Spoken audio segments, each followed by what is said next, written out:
আসসালামু আলাইকুম। বৈষম্য বিরোধী ছাত্র আন্দোলনের সাবেক সমন্বয়কদের উদ্যোগে গঠিত নতুন ছাত্র সংসদের নাম দেওয়া হয়েছে গণতান্ত্রিক ছাত্র সংসদ। নতুন এই সংগঠনের কেন্দ্রীয় আহ্বায়ক হয়েছেন আবু বকর মজুমদার, আর কেন্দ্রীয় কমিটির সদস্য সচিবের দায়িত্ব পেয়েছেন জাহিদ হাসান। আজ বুধবার বিকেলে ঢাকা বিশ্ববিদ্যালয়ের মধুর ক্যান্টিনে সংবাদ সম্মেলন করে এই সংগঠনের আনুষ্ঠানিক ঘোষণা দেওয়া হয়েছে।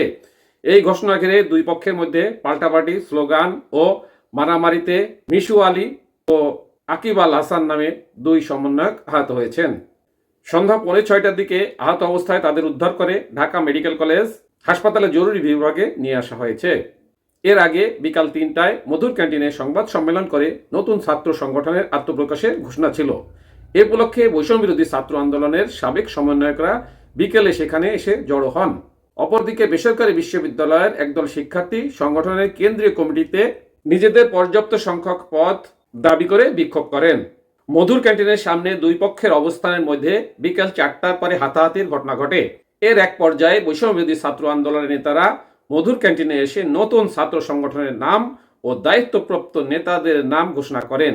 এরপর তারা মিছিল নিয়ে মল চত্বরের দিকে এগিয়ে যান।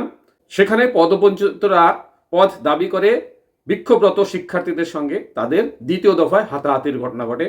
আসলে ঘটনাটা খুবই দুঃখজনক। এই ছিল সেখানকার সর্বশেষ ঘটনা। সাথে থাকার জন্য ধন্যবাদ। আসসালামু আলাইকুম।